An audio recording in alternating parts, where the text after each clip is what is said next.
São Lucas 24 horas de hoje, o Dr. Maciel Costa, ginecologista e obstetra do São Lucas Hospital Center, vai explicar quais são os cuidados com a saúde que a mulher deve ter durante a gestação e quais são as recomendações para as puérperas que desejam amamentar. Ainda nesta edição, a doutora Jussiara Oliveira, ginecologista e obstetra do São Lucas Hospital Center, esclarece as principais dúvidas sobre os métodos contraceptivos para as mulheres. O São Lucas 24 horas começa agora!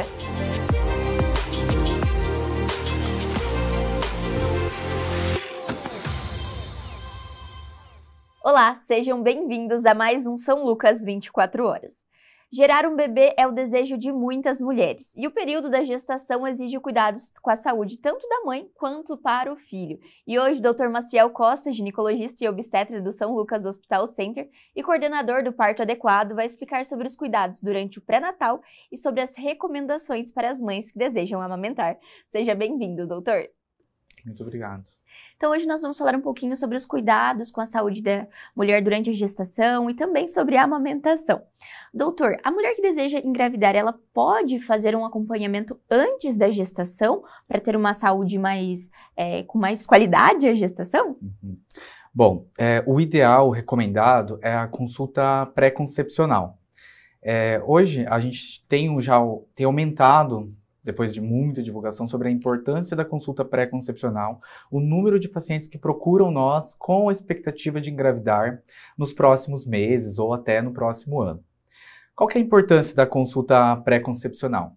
Para nós, médicos, é importante a gente avaliar todo o histórico ginecológico da nossa paciente, se ela possui alguma doença, uma comorbidade, como, por exemplo, uma pré-diabética ou uma paciente que descobre nessa consulta que é hipertensa crônica.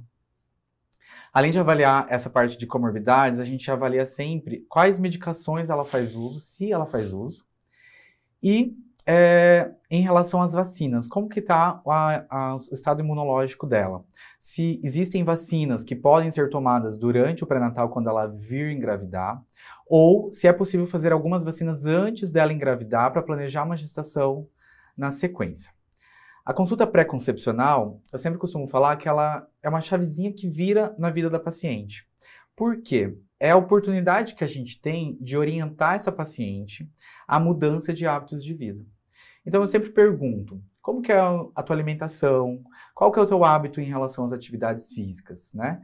Porque às vezes o estímulo dela ficar grávida, a paciente acaba percebendo que o hábito de vida ela vai levar além da gestação para o resto da vida dela, né?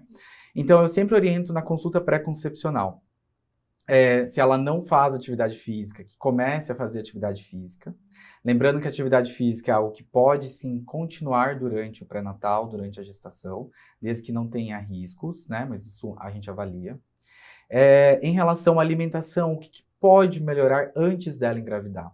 A gente sabe que hoje, o desenvolvimento da mãe, do feto, ele começa antes de engravidar, permanece durante o pré-natal e depois que nasce, ainda nos primeiros meses de vida, em que a alimentação do bebê ainda vem da mãe, essa alimentação dela é importante para o desenvolvimento cerebral, cognitivo e até de prevenção de algumas malformações, por exemplo.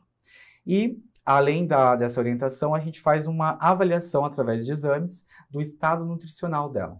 A gente sabe que algumas vitaminas, quando deficientes, interferem tanto para começar a gestação, para conseguir a gestação, interfere durante o desenvolvimento da criança no pré-natal.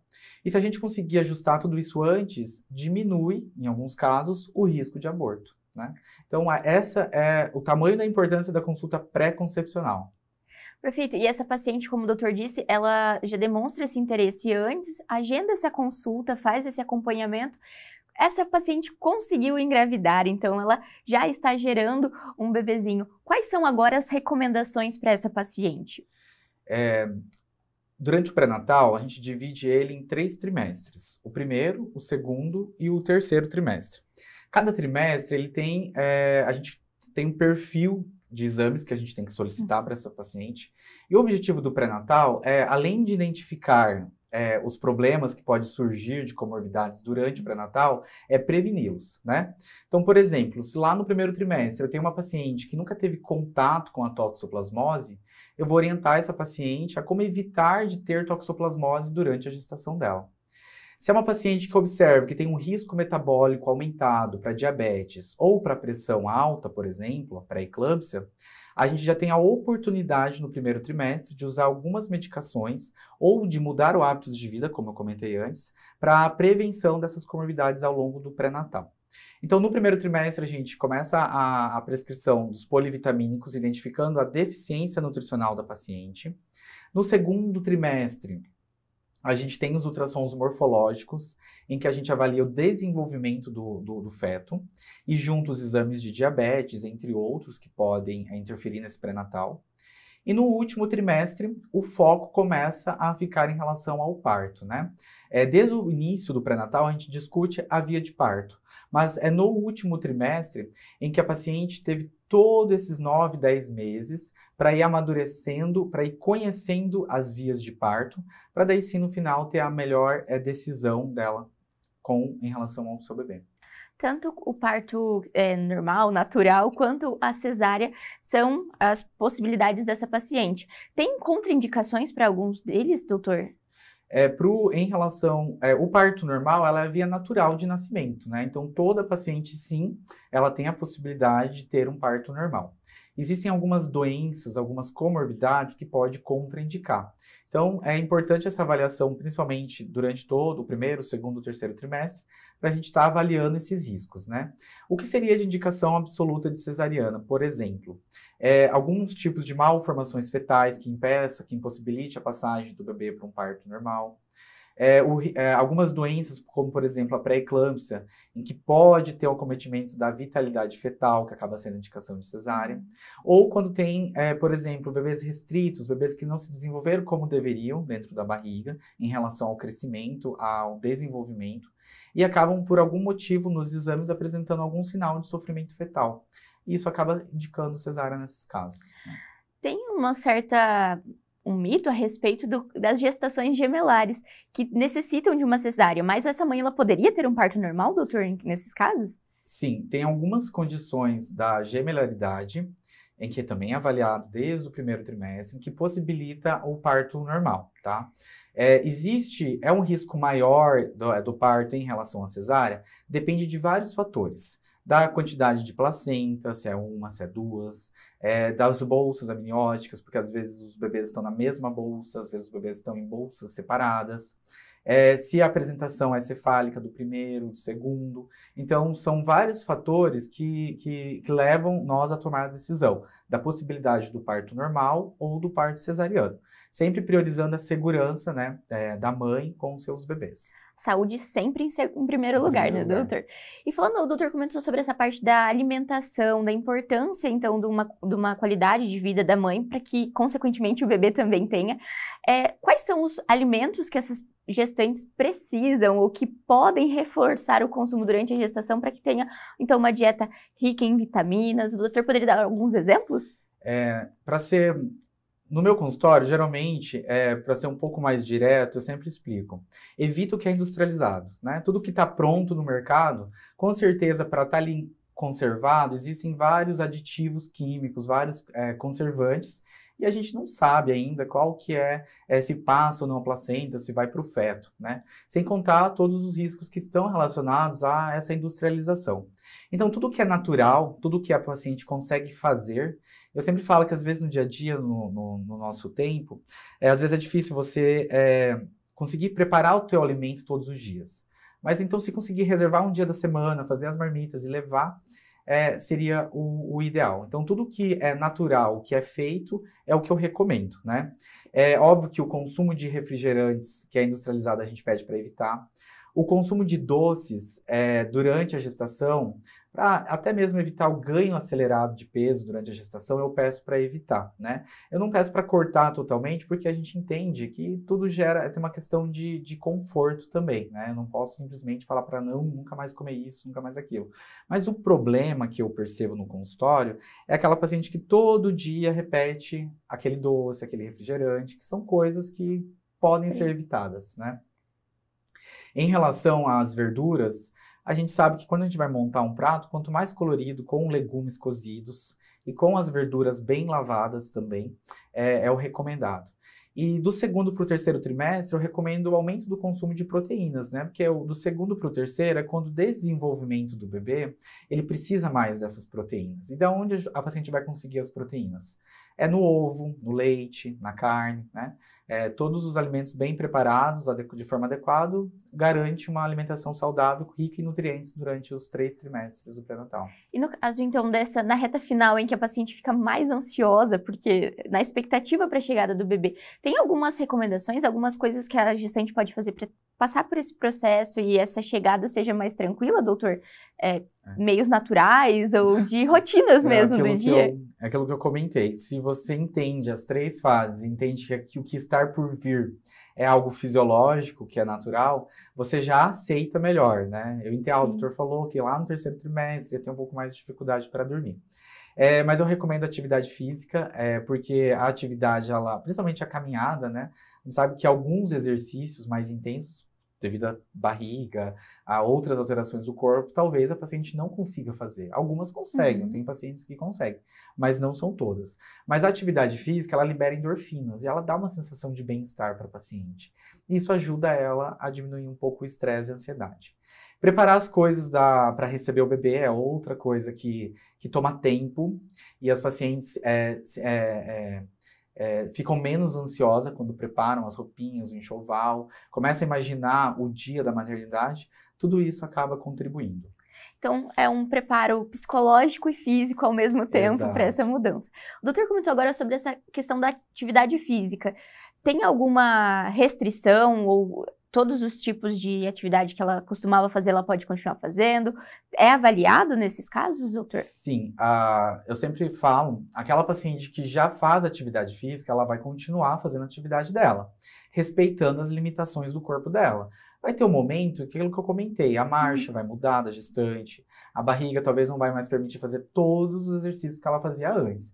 Ela tem que aprender, junto com o profissional que auxilia ela, a identificar esses pontos e ir trocando os exercícios, né?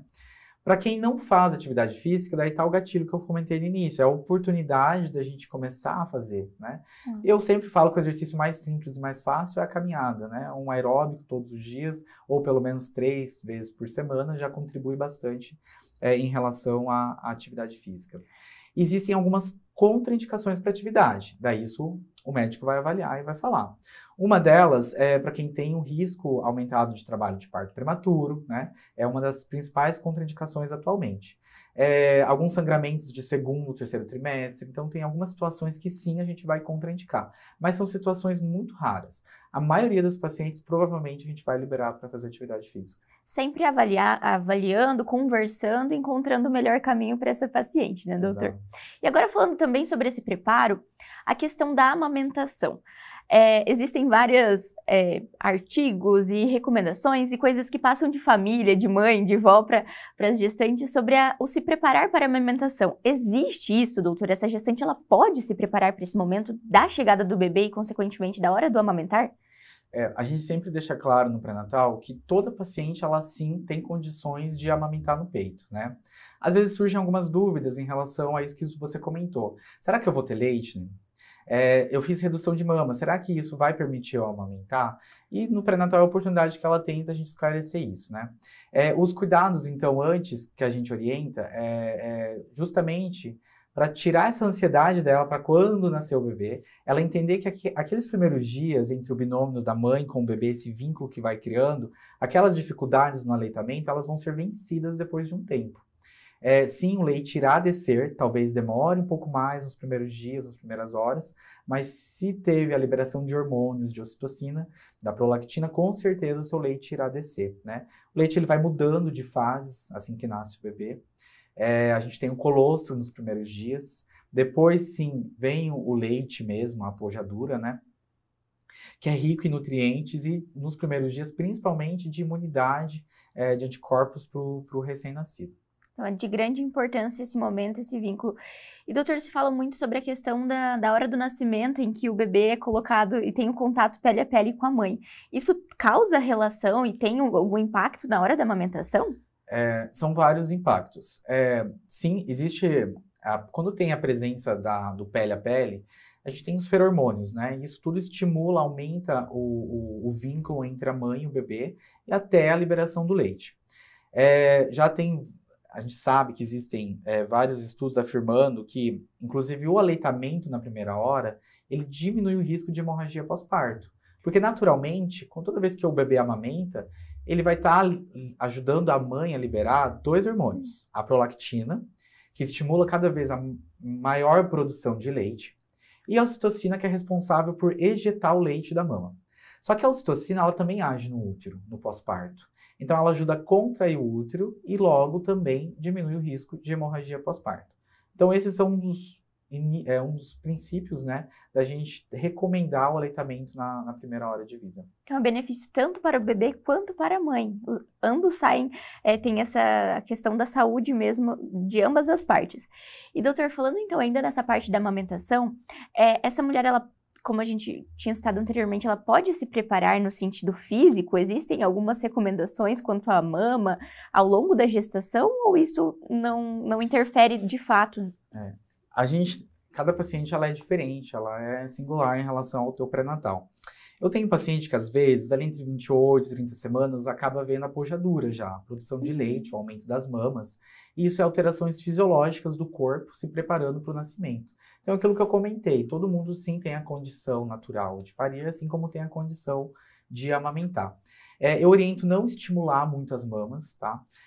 Porque aquilo que eu falei, quanto mais estimula, mais a ocitocina produz e mais a prolactina, que são os hormônios responsáveis pelo aleitamento. Então, pode sim aumentar o engurgitamento mamário antes do bebê nascer.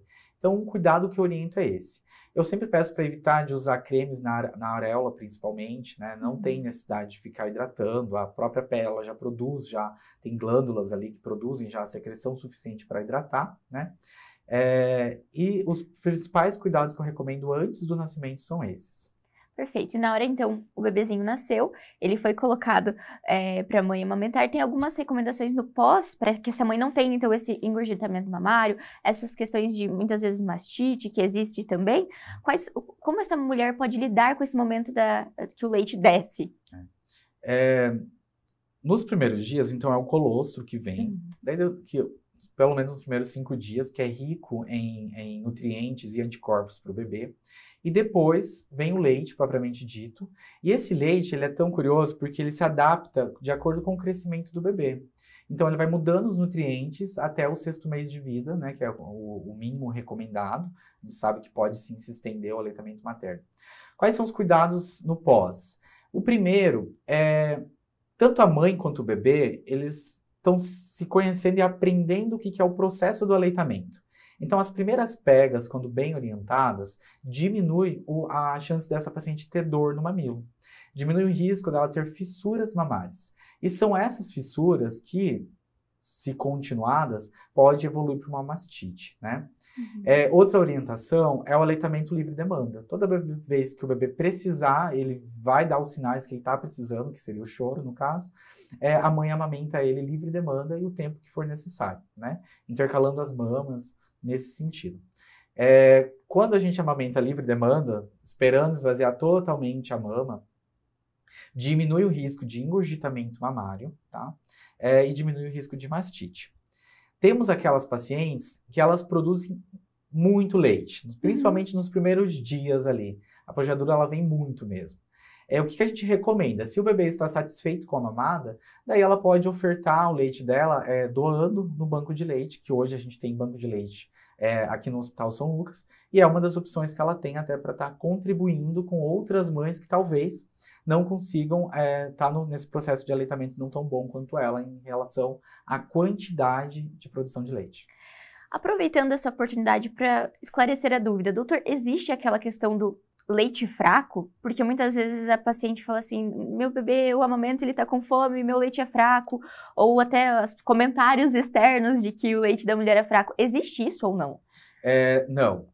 O leite, quando o bebê mama de forma adequada, igual eu falei, livre demanda, e tem todo o esvaziamento mamário, então o primeiro leite que sai, que é o branquinho, depois o colostro, ele é rico em determinados nutrientes, e o último leite é aquele que realmente mais rica em gordura, que ajuda ao ganho de peso do bebê. Então, toda a fase do esvaziamento mamário, o corpo ele já sabe quais são os nutrientes para o bebê. Uma outra dúvida comum, preciso dar água, chá, outros alimentos para o bebê porque o meu leite está sendo fraco? Então, primeiro, não existe leite fraco. O nosso corpo, sim, ele é preparado para os nutrientes de acordo com a fase do bebê. Não há necessidade de complementar com água, com chás, nada disso, porque o leite ele também possui água e a quantidade de proteínas e nutrientes adequada. Então, não há necessidade de complementar. É óbvio que depois que nasce o bebê, o pediatra ele avalia e ele avalia o crescimento e o ganho de peso daquele bebê. E às vezes por alguma dificuldade na pega, esvaziamento completo da mama, ou por alguns outros fatores, a gente sabe que o estresse, o cansaço, também diminui a produção de leite. E talvez o pediatra recomende algum complemento. Mas isso são raras as exceções e depende muito da avaliação do crescimento do bebê e da orientação do pediatra em relação a isso. Certo, então é muito mais um mito do que de fato não acontece. Exato. E doutor, falando ainda sobre essa questão aproveitando do aleitamento materno, é importante que essa mulher então tenha uma dieta saudável ao longo desse processo, como o doutor já disse, e também a questão do consumo de água, da hidratação, isso também interfere na produção do leite dessa mulher, doutor? Tudo que, como são regulados hormonais, tudo que vem para melhorar a qualidade de vida da paciente, vai aumentar a produção de leite. Então, quando ela está estressada, não está dormindo de forma adequada e tem outras preocupações além do aleitamento, com certeza vai diminuir a produção. Quando a paciente está mais feliz, tem esse vínculo, ela tem um apoio da família, um apoio do marido que ajuda e auxilia ela, porque o aleitamento ele não é ali entre a mãe e o bebê. A mãe, ela é o que tem o peito para dar o leite. Mas a gente sabe que existem todos os outros afazeres da casa, as outras preocupações. Então, quanto maior o suporte dela, tanto familiar quanto do marido, mais fácil será da gente conseguir levar o aleitamento, pelo menos, até o 6º mês de vida. Então, e é um trabalho em conjunto e que é necessário todo esse suporte, tanto para que esse vínculo aconteça e também da família e toda essa paciente, essa mãe, possa amamentar da melhor forma possível. Doutor, agora, complementando a nossa conversa, o São Lucas realiza o curso de gestante e o doutor é um dos organizadores. Doutor, poderia comentar sobre essa ação, então, para as pacientes e para quem está em casa que possa participar? Esse curso de gestantes ele já existe há pelo menos 8 anos. Nós realizamos ele pelo menos a cada 2 meses. E sempre nas nossas redes sociais a gente divulga a data e os horários e o link para a inscrição. Geralmente são 2 dias de curso, dividido entre a parte teórica, em que existe uma conversa com o obstetra, com o pediatra e com a nutricionista, né? Eu destaquei tanto a importância da nutrição antes da gestação, durante e no pós. Então a gente também traz a nutricionista para estar conversando e orientando as pacientes com mais detalhes ainda em relação a esse cuidado. E no segundo dia a gente tem as oficinas do primeiro banho no bebê, as oficinas do aleitamento materno, orientando qual que é a importância do aleitamento, como que deve ser feito, e isso as pacientes conseguem fazer na prática. E todos esses cursos, ele é compartilhado, a gente sempre pede também para que o parceiro venha junto. Porque é aquilo que eu comentei, né? O parceiro ele vai estar presente durante o pré-natal, durante o parto, mas no aleitamento é ele que deve dar o suporte e auxiliar aquela gestante para que flua de forma tranquila o aleitamento materno.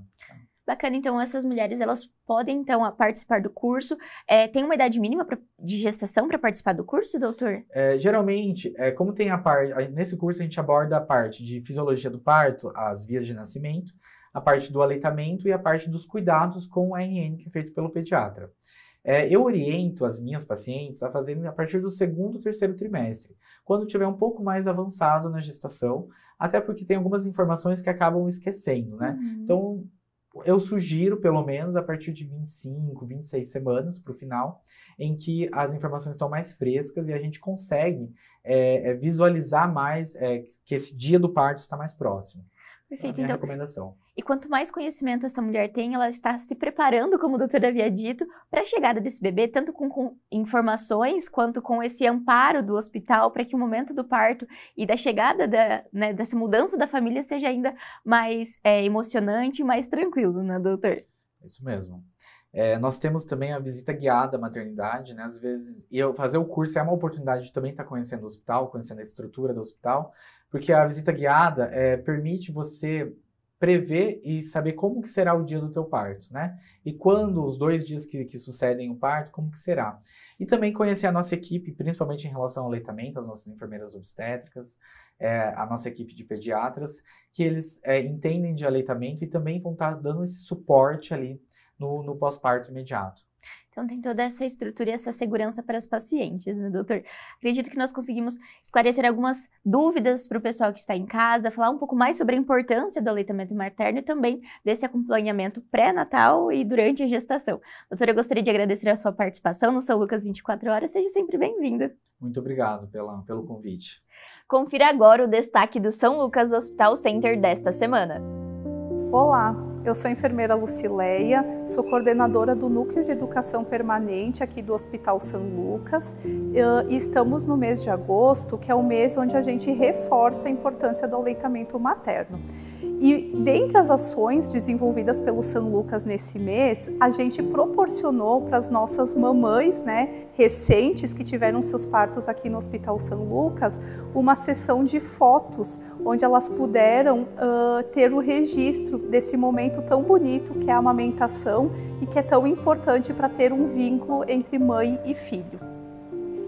Meu nome é Vanessa, sou mãe do Murilo e da Luísa, de 3 aninhos.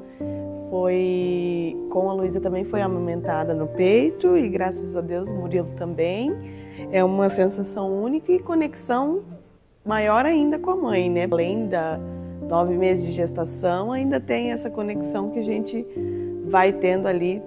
Algumas conseguem até mais tempo, outras às vezes não é possível, mas é uma experiência única e eu agradeço a Deus por me conceder. Eu sou a Suiane, mãe do Maria Gabriele, minha primeira filha. Está sendo muito gostoso essa parte da gestação em si, e tudo foi muito bom. Agora na parte da amamentação está sendo difícil porque nada é fácil no começo, mas está sendo bem gostoso e uma experiência única para mim, tanto para mim quanto para ela. Meu nome é Cláudia, esse é o Bento, tem 2 dias hoje, e assim como o irmão que já tem 11 anos, o Cauã, ele também está sendo amamentado pelo leite materno. E é uma ligação única entre a mãe e o bebê, é um momento só nosso, que a gente se conecta e a gente pode se sentir um ao outro. O meu primeiro filho eu amamentei até os 2 anos, e esse aqui também, se tudo der certo, a gente pretende ir o mais longe possível. O São Lucas 24 Horas vai para um rápido intervalo e no próximo bloco nós vamos falar sobre os diferentes tipos de métodos contraceptivos para as mulheres. Não saia daí!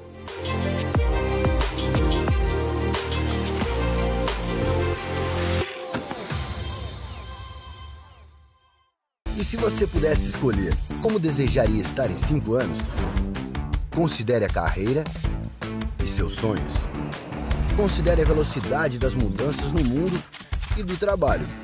Ninguém evolui sem metas, sem estudo. Uma escolha inteligente te impede de parar.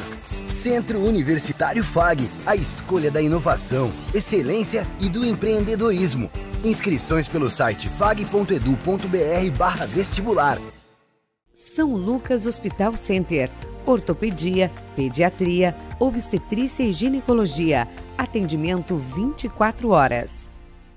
Colégio FAG Bilíngue. Somos uma escola sedimentada em valores familiares, focada na excelência da qualidade no ensino. Surpreenda-se com nossa estrutura padrão internacional. 120 laboratórios de ensino de última geração, hortas, fazenda, trilha ecológica, 8 parques externos e 2 internos, centro multiesportivo, auditórios e muito mais. Agende sua visita. Estamos prontos para receber você e sua família. Colégio FAG Bilíngue. A universidade começa aqui.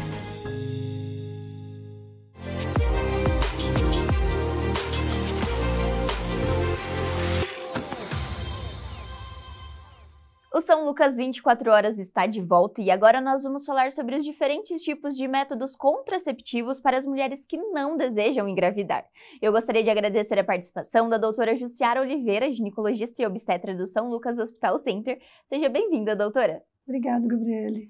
Então hoje nós vamos falar sobre os métodos contraceptivos para as mulheres que não querem engravidar. No primeiro bloco nós falamos sobre, então, as gestantes e agora nós vamos falar sobre aquelas mulheres que não querem ter filhos, né, doutora? Sim. E existem vários tipos de métodos contraceptivos hoje disponíveis. A doutora poderia falar sobre alguns deles e que são os mais procurados e que vocês utilizam no consultório? Sim, Gabriele. Então, tem vários métodos, né, orais e não orais. Hoje a gente tem o implante, que é o Implanon, que é só de progestágeno isolado. Tem o DIU hormonal, DIU não hormonal. Tem injetável, tem os anéis vaginais, tem os comprimidos. Daí a gente tem que avaliar o perfil de cada paciente, a história clínica de cada paciente e o que a paciente gostaria de usar, o que ela se sentiria melhor em adaptar com o método. Nessa hora da escolha desse método, quais são os critérios que vocês utilizam na conversa mesmo com a paciente, doutora? Ah, sim. Uma coisa muito importante que a gente tem que avaliar antes de indicar o método. Se a paciente é hipertensa, se a paciente tem enxaqueca, se a paciente tem histórico de fenômenos tromboembólicos, alteração circulatória, varizes, porque isso tudo implica na hora da escolha do método. Por exemplo, a paciente que tem enxaqueca, se você der uma pílula combinada para ela, pode aumentar o risco da enxaqueca. Pode paciente que tem varizes, o risco aumentado para trombose. Pacientes que esquecem de tomar o comprimido, porque esse esquecimento, ai, doutora, esqueci de tomar 3 comprimidos, e agora? Então, assim, até 12 horas pode ter uma segurança, depois não. Então, é importante analisar tudo isso antes da escolha do método. Certo. E doutora, falando agora, ainda nessa parte de escolha, a questão da idade da paciente interfere na escolha desse método? Então, pacientes mais jovens tendem a usar um método e com o passar da vida muda? Ou uma vez que ela começou a utilizar, ela usa o mesmo para a vida toda? Ah, sim, não, ela pode mudar o método. Hoje a gente tem pílulas que você pode começar a usar a partir de 14 anos, que já está em bula. Os métodos orais não combinados, só com progesterona isolada. Isso diminui bastante o risco de trombose. Outra coisa também, se a paciente é muito jovem, às vezes esquece de tomar, hoje então, tem o Implanon, que você pode colocar um implante que dura 3 anos, que também é só progestágeno, não passa pelo fígado, não tem risco da paciente esquecer, não interfere com algum outro comprimido que a paciente possa tomar, porque tem que analisar na hora de você prescrever se a paciente usa algum outro medicamento. Por exemplo, tem alguns medicamentos que eles fazem a diminuição da eficácia da pílula, então tem que cuidar isso. Também, para que tenha segurança. E o paciente também, por exemplo, que tem pele muito acneica, muita oleosidade na pele, muita queda de cabelo, paciente que tem síndrome de ovário policístico, isso tudo é importante você verificar antes de analisar, de indicar o método. A doutora comentou anteriormente que existem métodos hormonais e não hormonais. A doutora poderia explicar quais são as diferenças e os benefícios de cada um deles? Sim. Então, por exemplo, o DIU de cobre. O DIU de cobre ele é isento de hormônio. Só que tem que explicar para o paciente que ele aumenta a quantidade de sangramento, aumenta a quantidade de fluxo, o número de dias que ela vai ficar menstruada também, o intervalo do ciclo também. Daí você já preocupa, se ela menstrua muito fluxo retrógrado, aumenta o risco de uma endometriose no futuro. Tá? Então, assim, o Mirena é um DIU excelente, é um DIU hormonal, mas ele é só de progestágeno e que praticamente a ação dele do hormônio é praticamente só intrauterina, é micro que passa na corrente sanguínea. Então, é um método excelente. Não mexe, por exemplo, não diminui a libido da paciente, porque ela continua ovulando. Não inibe os 2 hormônios da hipófise, o FSH e o LH, por isso que não mexe com a libido. O implante do braço também não, porque ele inibe o LH, que é o que precisa, que é o hormônio da hipófise para inibir a ovulação. Não inibindo o outro hormônio, que é o FSH, a paciente tem a produção normal dela de estrógeno, de testosterona. Então, são métodos bons que não têm metabolização hepática, que não tem risco de fenômenos tromboembólicos, que não mexe, assim, não diminui a libido da paciente.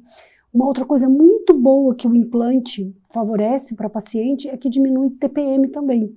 Exatamente por isso que eu expliquei que não interfere nesse hormônio da hipófise, não inibe o FSH. daí melhora bastante TPM, são vantagens desses métodos não orais. Então, doutora, não necessariamente o método ele vai interromper essa questão da TPM, da ovulação? Não, não. Por exemplo, o DIU, ele não interfere na ovulação, ele não inibe a ovulação. Então, a paciente vai continuar tendo TPM. O Implanon, sim, já ajudaria, porque ele inibe esse hormônio da hipófise que eu falei, não inibe o FSH, só o LH. Daí ele melhora até a TPM. Certo. E no caso desses outros métodos, como a doutora citou anteriormente, tem os adesivos, eles também são utilizados, eles são hormonais e não hormonais? Sim, tem o adesivo, que ele também é combinado, estrógeno progestagênio. É a facilidade da paciente colocar o adesivo e trocar semanalmente. E tem também o anel vaginal, que também é combinado, mas assim, a gente oferece para o paciente, mas aí você tem que também avaliar. Paciente obesa, hipertensa, fumante, acima de 35 anos, diabética, tudo isso você tem que avaliar. Que aí o ideal é você usar um método não combinado, não estrogênico, só progesterona. Certo, que daí tem a contracepção ali, Sim, mas não afeta o restante isso. da saúde da paciente. Exatamente. E agora falando sobre essa parte dos riscos, que muitas pacientes têm dúvida antes de iniciar o método contraceptivo, a questão tem muito se fala sobre o câncer, sobre a trombose, como a doutora citou. Isso. Quais são esses riscos de fato para a saúde da paciente e risco versus benefícios? Aí você vai avaliar a história clínica e tem que avaliar também histórico familiar. Paciente que tem histórico de câncer de mama. Lógico, se a paciente tem uma lesão maligna, se ela tem um Mirena, por exemplo, você tem que tirar, porque não tem estudos ainda que se possa manter o método. Daí seria ideal usar método não hormonal, por causa dos receptores de estrogênio na mama também. O ideal seria você também, nesse caso, usar método da paciente de risco, não a pílula não combinada, não usar o estrógeno. Perfeito, daí assim dá mais segurança. Isso, exatamente. E tem os métodos também para as pacientes que amamentam. A pílula só de progestágeno, o próprio Mirena, o próprio Implanon, ou o DIU de cobre. Inclusive, você pode colocar o Implanon na sala de parto. O paciente teve bebê, você já pode colocar o implante, que ela já sai protegida. E não interfere na questão da produção de leite? Não interfere na amamentação. Não interfere na amamentação. E falando agora sobre os sintomas que algumas pacientes podem ter com o uso dos métodos contraceptivos, isso é de cada paciente ou é do método, doutora? A questão dos sintomas que poderia causar? De cada paciente. Cada paciente. Uhum. A pílula ela ajuda muito também a diminuir o fluxo, o paciente que tem cólica. Aliás, o ideal é ela nem sangrar, porque quem toma pílula não menstrua, é um sangramento de privação. É uma falsa menstruação, eu explico para elas, porque elas não ovulam, então você não prolifera o endométrio, não prolifera a camada interna do útero, então diminui o fluxo. Então, às vezes, quando ela dá aquela pausa ali, vem um fluxo diminuído, às vezes uma borrinha escura, um fluxo meio escuro, uma pequena quantidade, é normal. E tem métodos hoje, contraceptivos orais, que dá a pausa curta, 4 dias, e que praticamente nem sangra, não vem nada, que é o correto. Aí muitas assustam, doutora, eu não menstruei, tô grávida, fiz um monte de teste, mas não é normal isso, porque atrofia endométrio, não prolifera endométrio, não é para sangrar, é o correto. Certo. Doutora, além desses também, tem a famosa pílula do dia seguinte, que algumas pacientes, em caso de emergência, utilizam, mas sim, ela é um método contraceptivo ou ela é só utilizada mesmo em situações emergenciais? Isso, correto. O que você perguntou, é excelente essa pergunta. Então, assim, não é para usar como método contraceptivo, que muitas usam. Não deve, é para usar em situação de emergência mesmo. Não como toda vez que tem relação ficar tomando. Uma hora não vai ser eficaz.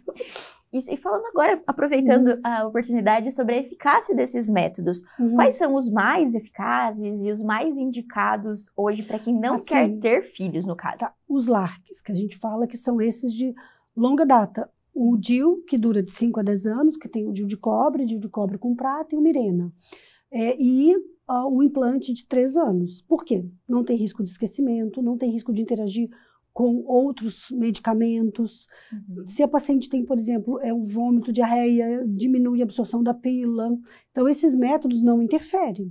Tem pacientes que tomam, por exemplo, medicamentos anticonvulsivantes, tem alguns produtos que diminuem a eficácia contraceptiva do oral. Então, alguns que também não, que interferem, por exemplo, com o método injetável, por exemplo, que daí não interfere.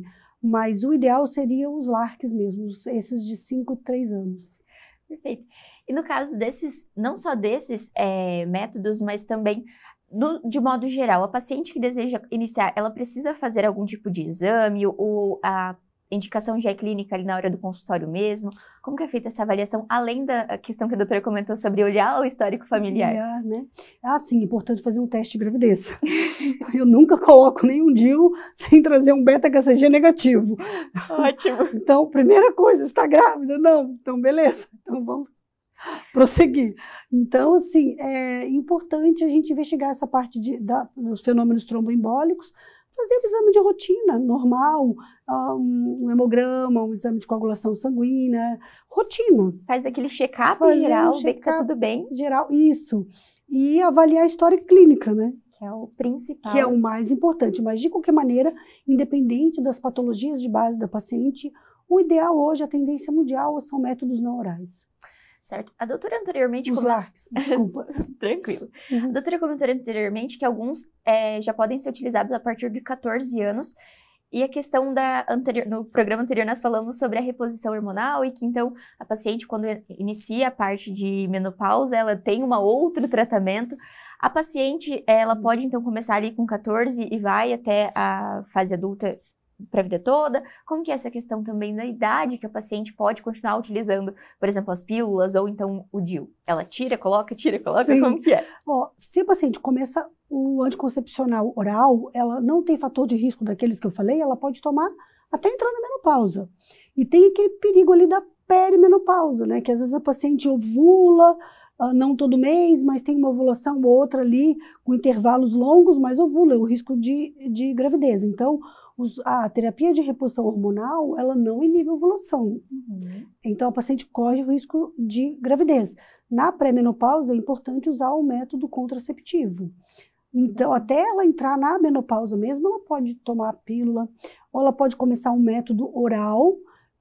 Depois ela tem um primeiro filho, quer colocar um DIU, por exemplo, de 10 anos e troca até entrar na menopausa, ou ela coloca um DIU hormonal, que troca a cada 5 anos, e que inclusive na menopausa ele pode manter, porque ele faz a proteção endometrial para você fazer a reposição do estrógeno. Então é vantagem para a paciente esse método que ela pode usar, inclusive na menopausa. Olha, então tem esses benefícios também. Sim.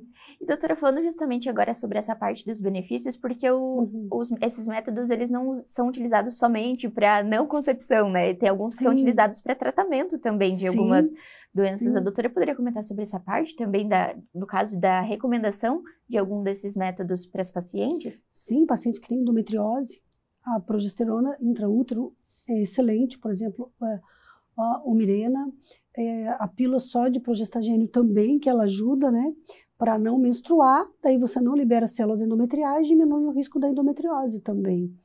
Para a paciente fazer a proteção endometrial na menopausa, também é indicado. Pacientes diabéticas é importante também, tipo 1 principalmente, você evitar o estrógeno, aí vai também os LARCs, que é os métodos que eu falei, do implante e do DIU levonorgestrel.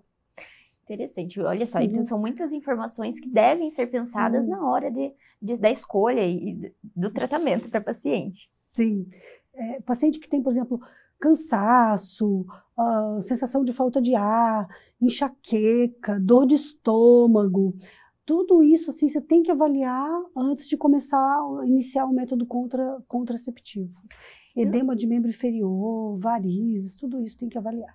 Para que essa paciente tenha uma qualidade de vida que não interfira também, né, doutora? Exatamente. Paciente hipertensa, principalmente, tem que cuidar muito. Tem que ser uma escolha certeira. Certeira, exatamente. E, doutora, falando um pouquinho sobre essa parte da pausa. A paciente decidiu que, então, ela não quer mais utilizar nenhum método, ou então ela quer ter um filho. Essa parte da retirada do DIU ou do Implanon, ou então, no caso da própria pílula mesmo. Como que é feita essa pausa? faz Sim. o acompanhamento com a doutora e daí faz essa Sim. retirada? Então, assim, a paciente manifestou o desejo de engravidar. Então, antes de tirar o método que ela está usando, a gente faz os exames de rotina laboratoriais para pré-natal, para ver se está tudo ok. Exames de toxoplasmose, rubéola, hepatite, rotina, ver que está tudo ok. Daí a gente começa a orientar essa paciente que tirou o método, a fertilidade é imediata. Tem muita gente que tem esse mito, eu tomei pílula há 10 anos, eu vou levar 10 anos para engravidar, eu vou demorar. Isso não existe. Tirou o método, um DIU, por exemplo, que não vai inibir a ovulação dela, a fertilidade é imediata, ela vai engravidar rápido. Parou o anticoncepcional, também. Tem muita paciente que acha isso, que tem que parar a pílula 1 ano antes, porque demora para ela poder engravidar. Isso é mito, não existe. A fertilidade é imediata. Tirou a pílula, ela já começa a ovular. Tirou o Implanon, ela já começa a ovular no próximo ciclo. A não ser que a paciente tenha alguma patologia de anovulação crônica, como, por exemplo, a síndrome de ovário micropolicístico, que a paciente tem a síndrome completa, que tem a obesidade, que aumenta a resistência à insulina, que dificulta a anovulação, que pode ter uma anovulação crônica, aí é outra história. Doutora, então no caso do DIU, algumas pacientes, elas ficam com receio de usar esse método por conta da pele, do cabelo e dos efeitos colaterais. Isso realmente acontece ou é um mito das pacientes? Sim. Então, isso tem bastante mesmo, essa pergunta sempre tem no consultório. Doutora, eu vou colocar DIU, Mirena, DIU de cobre, qualquer DIU, a minha amiga colocou e a pele dela encheu de acne. Uhum. Então, assim, não é que o DIU causa acne, é que a paciente tem predisposição a ter e o DIU, ele não ajuda nessa parte, exatamente porque ele não inibe a ovulação. As pílulas orais, tem muitas que têm progesteronas, que elas têm ação antiandrogênica, que é a ação que combate a acne. O problema é que, às vezes, as pílulas antiandrogênicas, elas melhoram a pele acneica, mas elas aumentam uma enzima que se chama SHBG, que aumenta o risco trombogênico. Então, quanto mais antiandrogênico, mais trombogênico. Eu até brinco, olha, é bom você não tomar. Por quê? Você vai tomar uma pílula para paciente que tem enxaqueca, por exemplo, que é hipertensa, vai ajudar na pele, mas vai piorar a parte do fenômenos tromboembólicos. Então, entre ter uma trombose, entre ter um AVC e entre ter acne, é melhor você ter acne. Mas isso não é para toda paciente, é para aquela que tem fator de risco. Então, assim, realmente, o anticoncepcional oral que tem ação antiandrogênica, para a pele, ele é excelente. Mas o DIU não é que ele causa, ele não ajuda, vamos dizer assim, para paciente que tem predisposição a ter a pele acneica. Não é, por exemplo, quem não tem que vai colocar, vai ter. Não é isso. Entendeu? Então, ele tem um efeito neutro, se a paciente já tem, pode ser que aconteça, senão ele não vai acontecer. Exatamente. Eu não tenho acne, eu vou colocar um DIU, por exemplo, e vou ter. Não. Se ela tem, ela vai continuar tendo. É que não é que o DIU provoca, ele não ajuda a melhorar. Certo, doutora. Mas isso é bom a gente esclarecer, porque às vezes a paciente tem essa dúvida na hora de fazer a inserção do método, né? Uma dúvida muito recorrente, então, como a doutora falou. Sim. Eu tenho pacientes, inclusive, que elas têm, por exemplo, um DIU. Doutora, eu tenho muita TPM, mas muita... Eu coloco Implanon. Eu tenho pacientes que têm DIU e Implanon, os dois juntos. Olha, essa era uma dúvida. Para melhorar a TPM e tem paciente que tem muito sangramento. Tem gente que, assim, tem mulheres que têm alterações, discrasias sanguíneas, que têm doenças que causam muito sangramento mesmo. Mesmo com o DIU, elas ainda continuam sangrando com o DIU de progesterona levonorgestrel, que normalmente inibe o fluxo, mas tem paciente que ainda sangra, e eu uso 2 métodos para elas diminuírem o fluxo. Então ajuda nessa parte também de tratamento, né, ajuda doutora? Nessa parte de tratamento também. Uhum. E afeta toda a qualidade de vida dessa paciente. A qualidade de vida, exatamente. E falando nessa parte da qualidade de vida, a questão da saúde, da alimentação, de atividades físicas, elas contribuem também para que um tratamento seja não só a eficiência do método, mas que essa paciente também tenha uma saúde melhor. A doutora poderia falar sobre essa importância, então, todo o restante da vida da paciente? Sim, com certeza, né? Uma dieta equilibrada, né? Atividade física, diminuir a ingestão de carboidratos simples, açúcares, principalmente no período que a paciente está ali na TPM, a atividade física é excelente. Aí que tem que diminuir a ingestão de açúcares e de carboidratos simples. Geralmente acontece o inverso, né, geralmente gente? dá vontade de comer açúcar nessa fase. Ai, doutora, E zero vontade de ir pra academia. Mas no caso, é o contrário. É o tem que ir pra contrário, é o que academia. você tem que fazer, exatamente. Porque, assim, os alimentos que poderiam causar um processo inflamatório, por exemplo, os carboidratos simples, que é o glúten, né? E no caso, essa questão da inflamação que aumenta os efeitos da TPM? Aumenta e do sangramento também. Aumenta o fluxo menstrual. Então, nesse período, o paciente tem que cuidar bastante. Atividade física e dieta, diminuindo açúcares e carboidratos. Simples. Ótimo. Então, contribui para que essa saúde, ela não só, né, se previna na questão do filho ou não, mas também nessa questão de saúde, de ter uma saúde a longo prazo de qualidade. Sim, né, com certeza.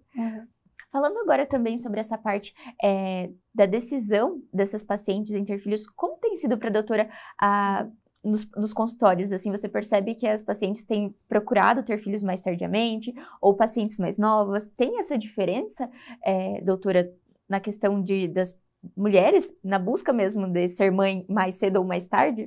Ah, sim, elas preferem os métodos de longa data para demorarem para engravidar.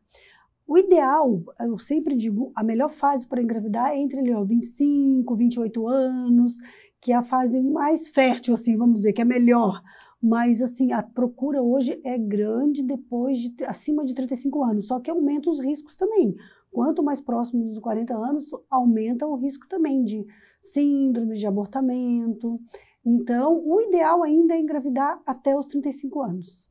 Certo, então, quanto mais próximo dos 40, maior risco, mas a procura de pacientes que querem métodos de longa data, contraceptivos, para poder engravidar mais tarde, é bem grande.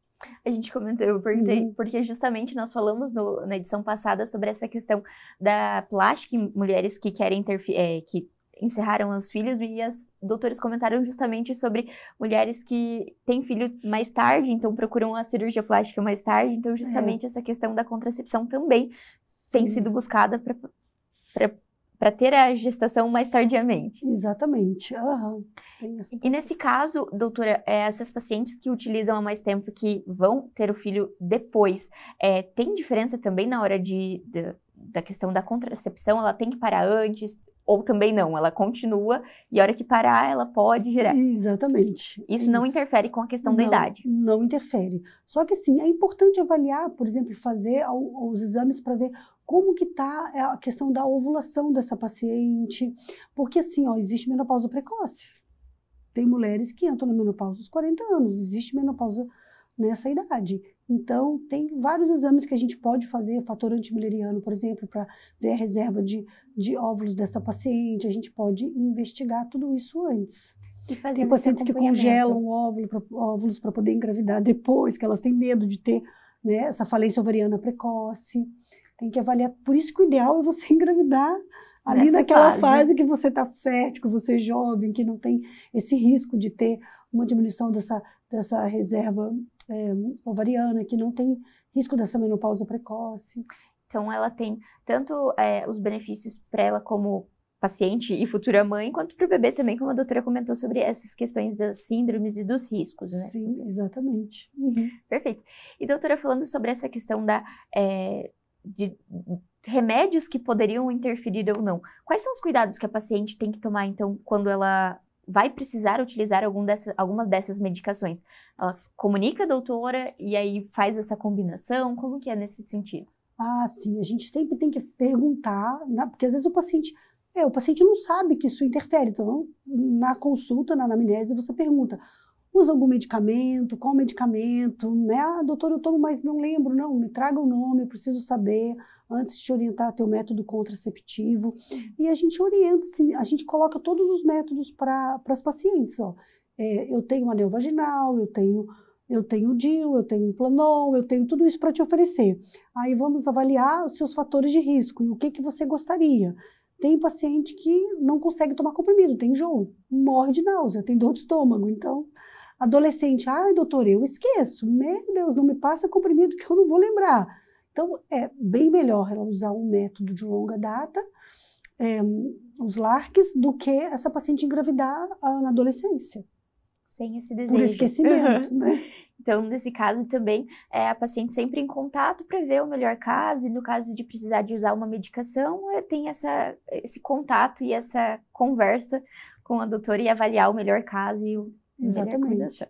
Exatamente. Doutora, no caso de pacientes que escolhem, então, o método via oral, o anticoncepcional mesmo, esqueci de tomar. O que essa paciente precisa fazer, então? Quais são os procedimentos seguintes? Sim. Até 12 horas após o esquecimento, ela pode tomar, que a eficácia não diminui. Então, se ela toma todo dia às 10 da manhã, hoje eu esqueci, até às 10 da noite ela pode tomar, no outro dia ela toma normal, segue tomando. Passou de 12 horas de esquecimento, aí ela tem que tomar a pílula do dia seguinte. Mas até a pílula do dia seguinte ela fala, mas já tem 2 dias que eu esqueci. Bom, aí não adianta. Aí passou também muito tempo, até 12 horas ela pode tomar um anticoncepcional normal. Passou ali de 12 horas, ela toma a pílula do dia seguinte. Passou de 24 horas, já diminui a eficácia dos dois.